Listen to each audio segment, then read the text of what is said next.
Welcome back to another episode of Balancing Healthy. Today we are talking about the compound effect, and you're probably like, what the hell are you talking about? So I'm going to dive straight into it because yes, this is a health podcast and the compound effect has a real effect on your health. So I'm going to explain it. So first things first, I've got my trusty notes here. First things first, pretty much if you're literally like, what the hell are you talking about the compound effect? It's pretty much whenever you do small actionable steps, habits, like when you do small little things that add up and compound to something bigger and better and greater than I guess you could imagine or you could ever imagine. It's something I always liken to your habits. So like something I always talk about is starting small with your habits, doing a little bit every single day, and even that sense of like every day is a new day to try again. So not throwing in the whole week, not throwing in the whole day because you quote unquote did something wrong or quote unquote stuffed something up.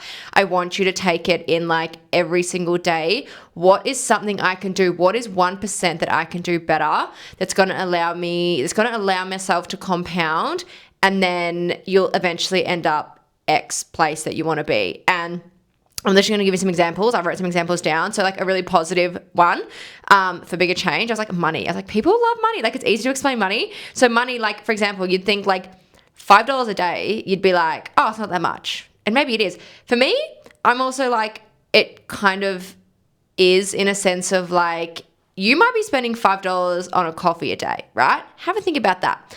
You're spending $5 on a coffee a day. I won't even do that. I'm like, I can just make my own coffee. Like, I don't know. That's just kind of who I am as a person. But $5 a day, right? It doesn't sound like much. Over a week, I just realized I wrote $25, but I'm like 5 times 7 is 35. And I literally know that. So $35 a week. And then in 1 year, I did the maths, it's $1,825. So 1825. So you're thinking $5 a day, right, is not much. That compounds every single day that you spend that $5 or you, let's say you save that $5. You're like, oh, it's not that much. Like it's just $5. By 1 year's time, 365 days, that $5 you've saved can turn into $1,825.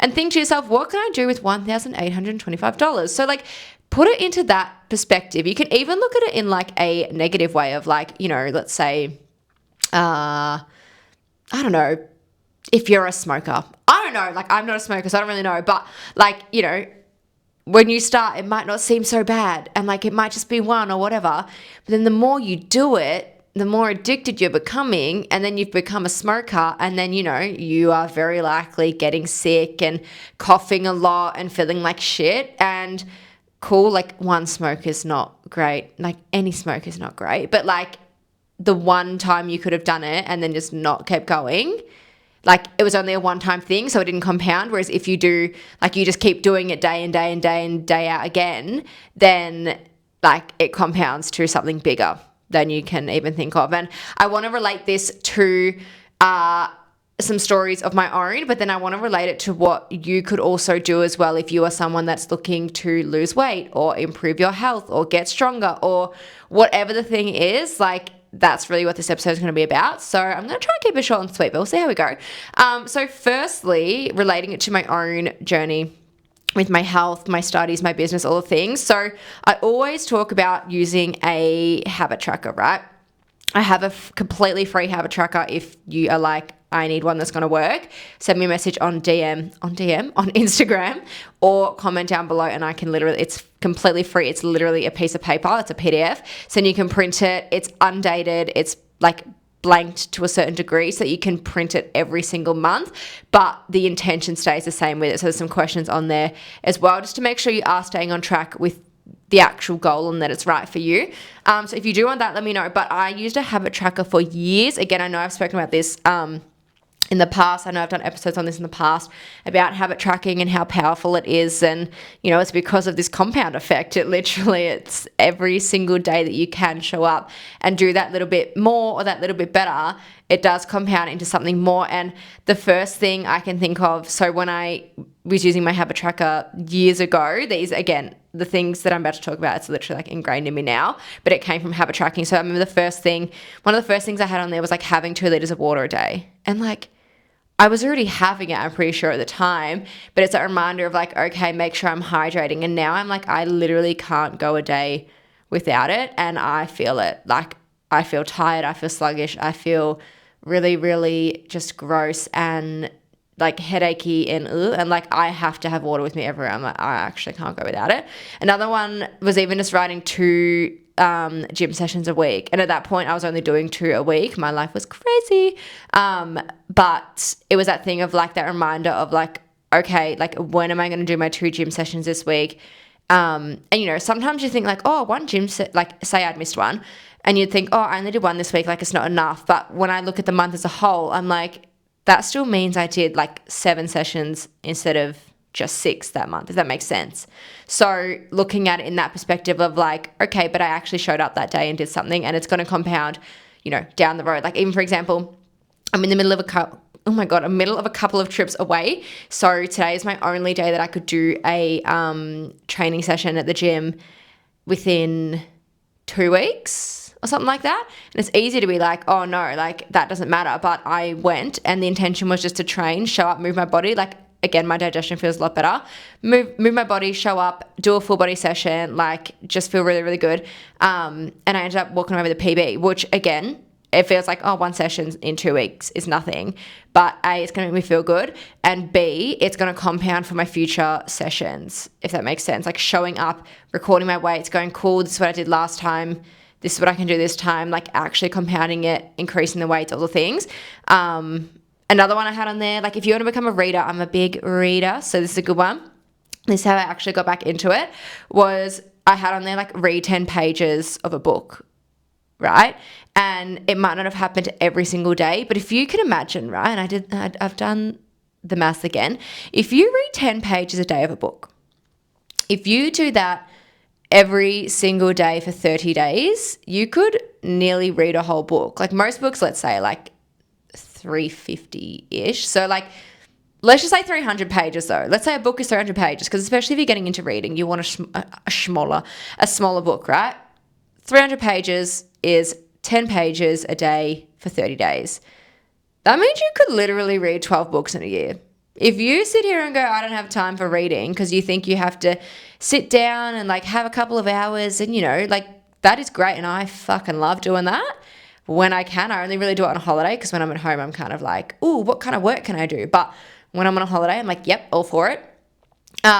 You can actually get through so much and like thinking you don't have time to read, you can read 10 pages a day, whether it's before bed, when you wake up. Like I love to read when I get up because I don't want to be on my phone. It's a really, really good like distraction. I have my Kindle, so it's kind of like scrolling without scrolling, if that makes sense. And then it's also, I don't have to turn the light on yet, so I'm not waking up my partner. So it's just like me and my Kindle and having 15 minutes in bed before I get up.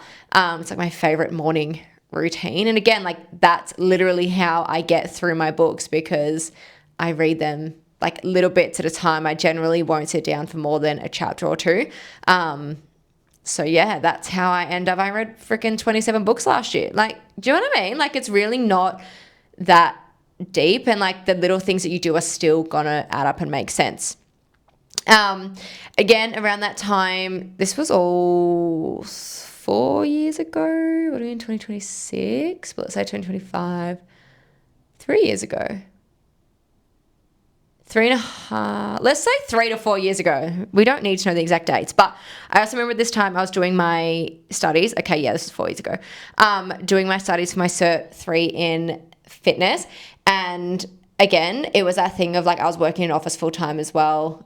We were in the office most days as well. It was in the city, like a whole thing. But it was that thing I wrote on there of like, I either wrote like daily study or 5 minutes of study. I had something on there to do with my studies that I literally, on the days that I wasn't going to the gym, I would get up at the same time and I would sit either in bed on my laptop, like really kind of romanticize it. Like not like, oh, I'm going to go sit at my desk and do X, Y, Z. I was sitting in bed on my laptop, which again, I wasn't living with my partner at this point. So he wasn't there. This is when I was on my own. So that obviously is a factor to it. But you could sit on the couch, you could do something like that. And I was literally sitting there and I would just get through as much as I could before the time that I had to start getting ready to leave. And at the time, it didn't feel like I was doing much. It didn't feel like, I was like, did I even study? Like, did it even feel like, I ticked anything off? And obviously I did. Like, I literally finished my studies, 3 years ago now, just over 3.5 years. And it was that little thing of like, okay, it's ticking, it's compounding, and it actually pays off in the end. And I just really wanted to share that part with you, because it's not always about, it's not always about having the time for it.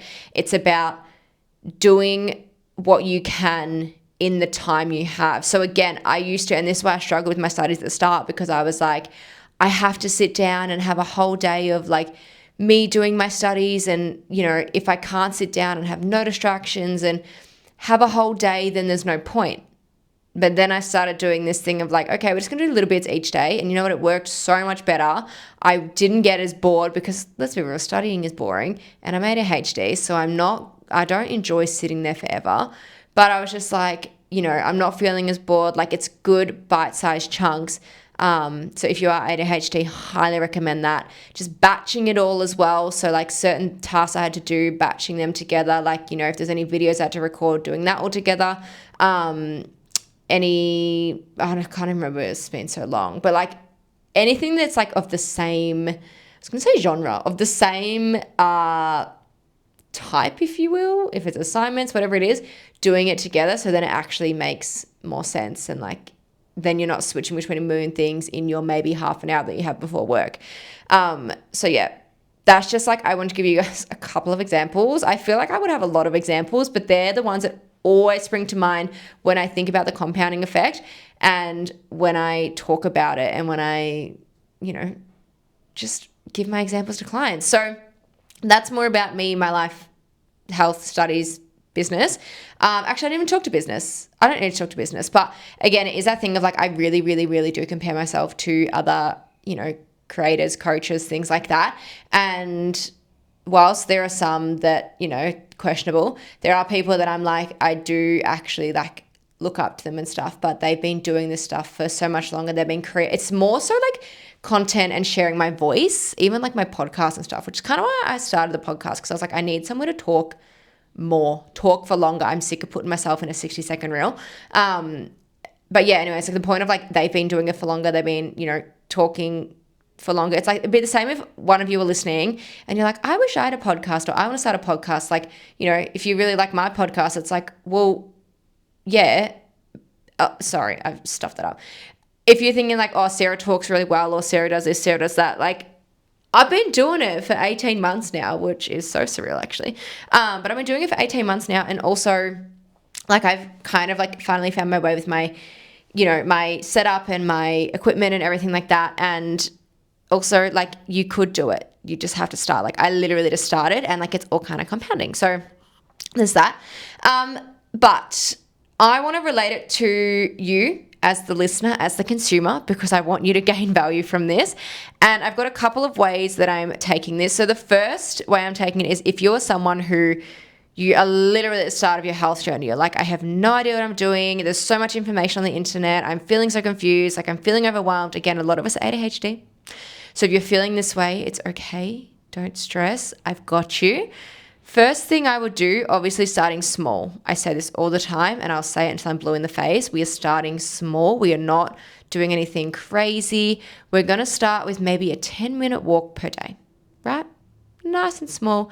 But eventually that'll start to feel nice and easy for you. So eventually it'll start to add up. So eventually you might go to 20 minutes, and then you might go to 30 minutes. And then something that I often find, which clients will do as well, depending on your day, your routine, your schedule. Some days it may look like you just want to go out for an hour walk. Like, you're like, oh my God, I just really am craving the fresh air and the blue skies and the sunshine and a podcast in my ears, and like, you know, having that time to yourself. And some days you might be so rushed and frazzled, and like, you don't get like that much. Like, I'm just thinking, was it last Monday? I think it was last Monday at the time of recording this. It was like a week and a half ago. My goal is 10,000 a day. But, you know, I think I hit nearly 8, and I think I'd walked to the gym that morning, gone to the gym, walked home. And then I did some more steps doing other things. And then I was on 3 calls that day, but the last one ended up being like 3.5 hours, which was, I thought we were only going to, like, it was not meant to be that long. Like, that's at least triple what I thought it was going to be. So I didn't have that time to then do another walk. And then my sister and her partner rocked up early for dinner, like, and yeah, it was just a whole thing. But anyway, the point of this being was like, there's some days where like you might not have the time or have the capacity to do your 30-minute whatever your walk is. So then like you'll start to find the balance and learn about like, it's more of like that weekly thing and what you're doing across the week, across the month, which is why the habit tracking is so good, because you can be like, cool, I did a 10-minute walk this day, 10-minute this day, 30-minute on this day, and like you can kind of see it as a whole and go, like you might feel like, oh, like I didn't really do much, and then you look as a whole and you're like, oh wow, like I actually went for a walk every single day. Some days were small, some days are big, and like it's okay, whatever it needs to be. So that is my first tip. Start with like a 10-minute walk. It'll gradually compound and add up. It could even be one gym session per week. Again, it's that thing of like just getting your body used to the movement, like priming it a little bit. And then you might then add on a second one, and then you might even get up to a third one. And then everything that you, like all those times that you had said yes to doing that one per week has added up to the 2, has added up to the 3. And then all of a sudden you're in this routine of like, I go to the gym 3 times a week and that's who I am. And you feel so fucking good and so fucking strong and so fucking empowered. And that is how anyone you watch online, anyone you listen to online, that is how they've done it. They didn't come out the womb doing 3, 4, 5 sessions a week, doing chin-ups, doing 100-kilo deadlifts. Like no one came out the womb doing that. It's all about the compounding, right? So even on that, we'll go to like someone if you're more advanced and you're like, how can I progress in the gym? Or you've just kind of been on the same weights for a while. My best advice is to track your weights, track your sets, your reps, everything like that. I might actually use my partner as an example. I'm pretty sure I've spoken about this in the podcast before. He used to go to the gym so infrequently. Is that a word? Infrequently? Unfrequently? So not frequently. Like once a month, if that. Like telling you he never went. And this is like maybe a year into us dating. I don't really know. And I was like, like, how do you track your weights? How do you know what to do in the gym when you're there? Like if you don't have a plan, like I'm like, what do you mean? And he was just like, oh, I have my same 3 sessions and I do the next one. And I'm like, okay, but how do you know what to do next? He goes, oh, I just know. And I was like, okay, how do you progress your weights? How do you know what weights to do? And he goes, I do the same ones every time. And my mouth dropped. I was like, what do you mean? You've been doing the same weights for like 4 or 5 years? Granted, like I said, he was not going often at all. Maybe once every month, once every 2 months. But I said to him, I don't care if you don't want a program for me, but I'm going to put your current program on my app and you're going to be logging it. You're going to be tracking it. You're going to be writing down your weights. And you know what?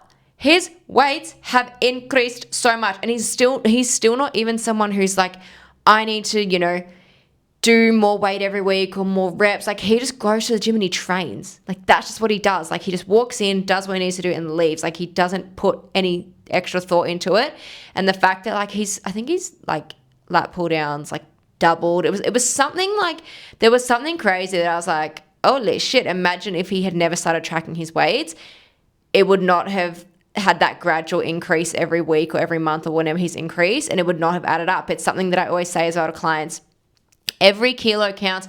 Every half a kilo counts. Like if you're trying to progress, and I do this myself, I'm like, can I add an extra 2.5 kilos on each side if it's a leg day? If it's an upper body day, I'm like, can I add an extra 500 grams each side, or like an extra kilo? Like, do you know what I mean? Like something so minor, but in the grand scheme of things, it's going to add up because it's going to help me get stronger and it's going to help me increase my weight. And then in X amount of months, I will be easily doing that. Do you know what I mean? It's like really gradual increase. Something I talk about, let's say you want to do a hip thrust, right? If you want to be someone who can hip thrust, let's just say 50 kilos for easy mass. If you want to be someone who can hip thrust 50 kilos, but you're currently doing 30 kilos, right? You can't be like, I want to hip thrust 50 kilos in like 2 weeks. Like it just doesn't seem logical unless you haven't been training hard enough. So, looking at like, okay, how much will I need to add each week to try and progress to get to my 50 kilo goal, right? So looking at maybe I need to add 2.5 kilos each week, or try and add it each week, see how I go. So, oh God, it's not easy maths. 2.5 kilos, 32.5, and then 35. 1, 2, 3, 4. So that's like 8 weeks. If you went 2.5 kilos extra every single week and you just gradually moved it up and it felt good every week, then you can get that 50 kilos in 8 weeks, which slay. But that's just an example of like being like, oh, I just can't do it. Or how about we actually look at the little things and how it compounds into something bigger, right? So the small thing that you're doing is just adding 2.5 kilos. It's no big deal. It's like, oh, it's nothing. It's just like a little hand weight, right? But it compounds into that bigger, heavier weight, if that makes sense. I use the 2.5 kilo plates all the time with my in-person PT clients. You would be surprised how much they're just like, holy shit, I didn't know I could do that. I'm like, yeah, that's how we're progressing you every single week. Like we're just adding something little at the end of that last set, seeing what you've got in the tank, what you can lift, good form, obviously, but it's compounding every single week. And we love it. I was about to come into another client story. I might actually. I have this PT client, she's fucking so gorgeous. And she came to us only a couple of months ago, really struggling with her form. She just obviously wanted help. She does one-on-one PT, not like class or anything. And she really wanted to get better at her deadlift. She's like, at the other place she was going to, I'm not going to name names, but she goes, they don't show you technique. They don't show you anything. They don't check your form. She goes, I don't know, what I'm really doing. And so I looked at her deadlift and I was like, okay, cool. Like it was a 30 kilo deadlift. And I was like, cool, okay. There's things we need to fix, things we need to work on, and we've worked on that. But at the same time, I've gradually increased her weights.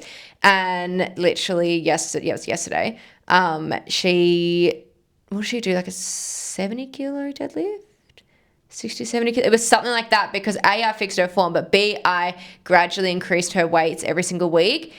And C, I've pushed her hard enough. So she's literally like doubled her deadlift and has much better form. And it's all that compound effect of like the way that I've increased her weights for her that she would not have done on her own.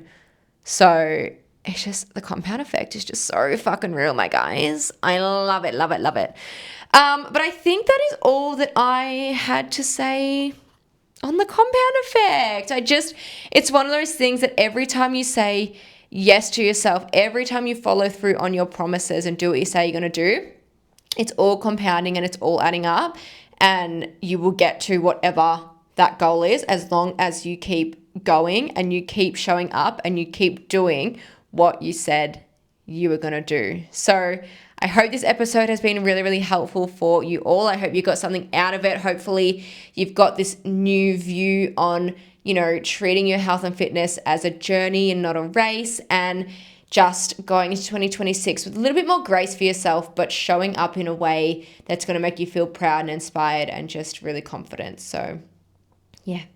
Anyway, thank you so much for listening or watching, however you are consuming the podcast. I hope you have a great day, night, drive, walk, whatever you're doing, whatever time it is, and I will speak to you in next week's episode. Bye.